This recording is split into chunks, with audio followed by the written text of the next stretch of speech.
Yes, YouTube, hope everyone's good, hope everybody is well. Big up absolutely everyone and them grafters out there today, people. It's Friday, we've made it, end of the week. I've got a big weekend ahead, tough mudder this weekend, tomorrow shall we say, 30-mile infinity, and we're not gonna quit. We're gonna get it done, we're gonna smash it, and we want that 30-mile headband. So yeah, check this as well where I'm working today, people. Look at the view.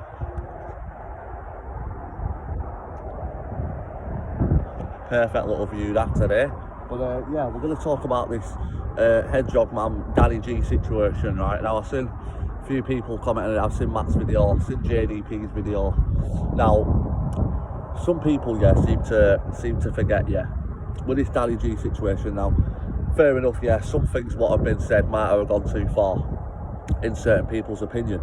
But what you've got to understand is, right, this Danny G, this is someone who comes on camera, right, sits on camera on YouTube, talking about how he's put a shotgun to this guy's head, how he's chopped this man up, how he's done this guy, how he's done that guy, you know, and the way he speaks to his missus, which is nothing to do with anyone, but the way he speaks to his missus on camera, I think he's absolutely disgusting.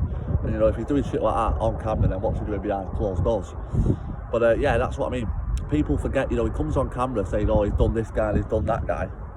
Well, in reality, he hasn't. And if it was true, you know, imagine the people, you know, people are sitting on here saying, oh, it's gone too far with what's been said on video. But this is a guy that's apparently put shotguns to people's heads and absolutely traumatised people for months.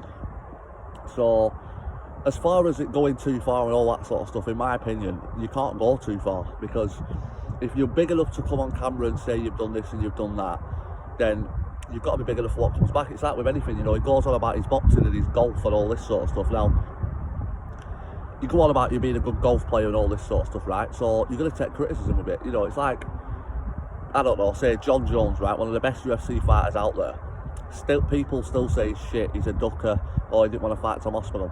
You know, you're going to get criticism, whatever you want to call it, in anything that you do. So Danny G is the worst one for it. You know, he comes on YouTube saying he's the best at everything, when in reality, he's just like any one of us. You know, if he was to say, oh, I've been on the big one, Danny G's done a backflip off the big one and drove it and rid it 3 times. Yeah, as I say, people, as for it going too far and all that sort of stuff, you can't go too far when you're someone of his nature. You know, he comes on YouTube, as I've said, talking absolute garbage about how he's done this guy and how he's done that guy. So when people are giving it him back, it's only right. You know, he's on camera not long ago getting pissed with a load of kids and that. Now, each to their own, but you know, it doesn't look good and people are going to give you shit for it. And it was only a matter of time before Danny G, because let's be serious, he's been on YouTube for a long time and he's been talking a lot of whack. But it's only a matter of time before someone, or a group of people, shall we say, to start targeting him to fuck. But yeah, Danny G, from wherever you're from, if you stop coming on YouTube and talking so much garbage, then you might not have as much hate, my friend. But yeah, as for it going too far, I wouldn't say so, people. But yeah, let me know what you think in the comments. Danny G, hedgehog man. As I say, Danny G, he's his own worst enemy, in my opinion. But yeah, peace. I'm going to get back to work, people. Big up absolutely everyone. Tough mudder this weekend. Let's have it.